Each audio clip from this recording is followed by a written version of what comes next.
Price Lord, எப்படி இருக்கீங்க? நல்லா இருக்கீங்களா? இந்த நாள் சந்தோஷமா இருக்கும் என்று விசுவாசிக்கிறேன். இன்னைக்கு ஒரு ஜெபத்தை குறித்து பார்க்கலாம்.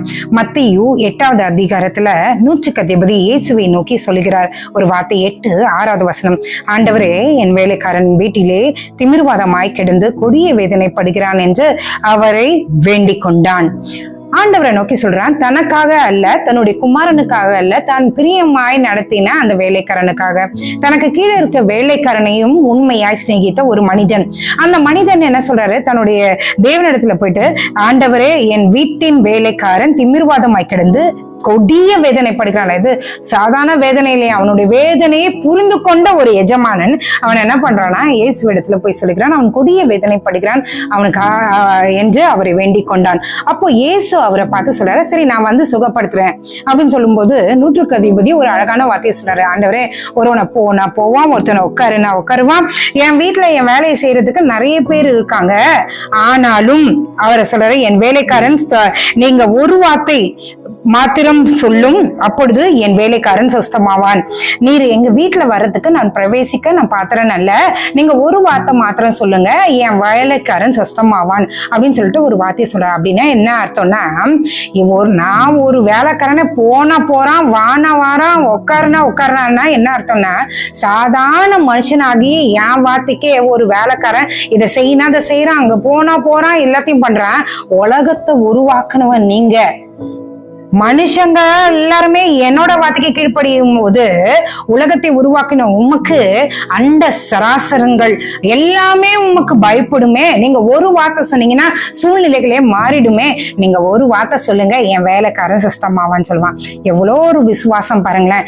என் வீட்டுக்குள்ள நீங்க வரத்துக்கு நான் பாத்திரம் அல்ல என்பதை தன்னுடைய இயலாமையும் தன்னுடைய நிலைமை என்பது, சமுதாயத்துக்கு வேணா நான் நல்ல அந்தஸ்துல இருக்கேன், ஆனா உம்முடைய கண் பார்வையில நான் அற்பமாய் என்னப்படுகிறேன் ஆண்டவரே, அதனால நீங்க எங்க வீட்டுக்கு வர வேண்டாம், ஒரு வார்த்தை சொல்லுங்களேன் போதும்னு சொல்லிட்டு அவன் ஏறெடுக்கிறான்னு ஒரு ஜெபத்தை. ஆண்டவர் அவனுடைய விசுவாசத்தை பார்த்து அவனுடைய வேலைக்காரனுக்கு அவர் சுகத்தை கொடுக்கறதை நீங்க பார்க்க முடியும்.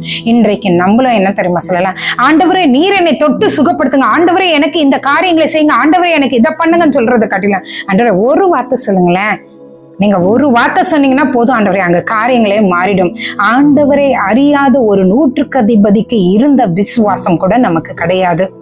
நம்ம எல்லாம் என்ன பண்ணுவோம், ஊழியக்காரங்க வீட்டுக்கு வந்து ஜோம் பண்ணாதான் சுகம், ஊழியக்காரங்க காரியங்களை பண்ணாதான் சுகம், ஆக ஊழியக்காரங்க கைய வச்சாதான் சுகம்.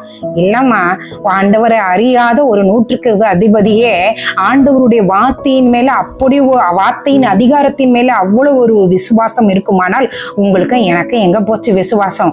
இன்னைக்கு ஆண்டவர் இடத்துல மன்னிப்பு கேட்டு, ஆண்டவரே உங்களுக்கு எதிராக என்ன சூழ்நிலை இருக்கு தெரியல, என்ன பலவீனம் இருக்கு தெரியல, ஆண்டவர் எடுத்து சொல்லுங்க, ஆண்டவரே ஒரு வார்த்தை சொல்லுங்கப்பா, நான் உடனே சுகமடைவேன். ஆண்டவரே ஒரு வார்த்தை சொல்லுங்கப்பா, என் சூழ்நிலை மாறும். ஆண்டவரே ஒரு வார்த்தை சொல்லுங்கப்பா, நான் எப்படி இருக்கணும், நான் தலைக்கீழா மாறி உமக்கு விருப்பமான ஒரு பாத்திரமாய் நான் மாறுவேனே, எனக்கு உதவி செய்யுங்க சொல்லி ஆண்டவரை நோக்கி பார்க்கலாமா? எங்களை நேசிக்கிற நல்ல பரமபிதாவே, நூற்றுக்கு அதிபதி ஆண்டவரே, உங்களுடைய வார்த்தையின் அதிகாரத்தின் மேல் இருந்த விசுவாசத்தை உணர்ந்தவன அவன் ஜெபத்தை ஏறெடுக்கிறான். அநேக முறை ஆண்டவரே, நாங்கள் கிறிஸ்தவர்கள், உம்மை உடையவர்கள், உம்மை வெளிப்படுத்துகிறவர்கள் என்று சொல்லியும் உம்முடைய வார்த்தையின் உம்முடைய அதிகாரத்தை உணராதவர்களாய் ஆண்டவரே, நாங்க உங்களை ஆண்டவரே நீங்க வந்து தொட்டு சுகப்படுத்துங்க, நீங்க வந்து இதை செய்யுங்கன்னு சொல்றோம். ஆண்டவரே எங்களை நீங்க மன்னிங்க. நீர் எவ்வளோ ஆண்டவரே பராக்கிரமசாலி, நீர் எவ்வளோ பெரிய அற்புதர் ஆண்டவரே. உம்முடைய அற்புதத்தை உணர்ந்தவர்களா ஆண்டவரே நாங்களை ஒப்பு கொடுக்க கிருபை செய்யுங்க ஆண்டவரே. நீங்க ஒரு வார்த்தை மாத்திரம் சொல்லுங்க ஆண்டவரே. இந்த நேரத்துல என்னோடு இணைந்து யார் ஆண்டவரே எங்களுக்கு விரோதமாய் ஆண்டவரே சரியாக அதை காரியங்கள் ஆண்டவரே, விடை தெரியாத ஆண்டவரே அநேக குழப்பங்கள் இருக்கிறதே ஆண்டவரே, உங்க வார்த்தையை அனுப்புங்க ஆண்டவரே, எங்களுக்கான பதில் கிடைக்குமே. அப்பா நீர் வார்த்தையை அனுப்புங்க. இந்த நாளில யாரும் உம்முடைய வார்த்தைக்காய் உம்மை நோக்கி உட்காருகிறார்களோ, உம்முடைய வார்த்தையை அனுப்பி சுகத்தையும் பலத்தையும் விடுதலையையும் ஆண்டவரே பதிலையும் நீர் கட்ட விழுங்க ஆண்டவரே. அப்பா இந்த இரவு வேளையில ஆண்டவரே, யாரோ ஒரு குடும்பத்துல ஏதோ ஒரு இழப்பை சந்தித்து உட்கார்ந்து அழுது கொண்டிருக்கீங்க. அப்பா நீர் துணையாளரா இருந்து நீர் அவர்களை வழி நடத்துங்க. நீங்க தான் தாயும் தகப்பன் ஆண்டவரே, நீங்க தான் அவங்களுடைய கரத்தை பிடிச்சு நடத்தணும் ஆண்டவரே. அப்பா நீர் அவர்களோடு இருந்து ஆண்டவரே, எந்தெந்த காரியங்களும் அவர்களுடைய வாழ்க்கையில நடக்கணுமோ அத்தனை காரியங்களும் அந்தந்த நேரத்துல அதினதின் காலத்துல நேர்த்தியாய் செய்கிறவர் செய்து முடித்து ஆண்டவரே அவர்களோடு நீர் இருக்கிறீர் என்பதை அவர்கள் உணர ஆண்டவரே துதிக்க உம்மை ஸ்தோத்திரிக்க நீங்க உதவி செய்யுங்க. அப்பா நீரே எங்களோடு இருந்து எங்களை வழி நடத்துங்க. நீரே காத்துக்கொள்ளும் வழி நடத்தும். எல்லாவற்றும் கையில் ஒப்படைக்கிறேன். இயேசுவின் மூலம் ஜெபம் கேளும் நல்ல பரமபிதாவே. ஆமேன், ஆமேன், ஆமேன். God bless you.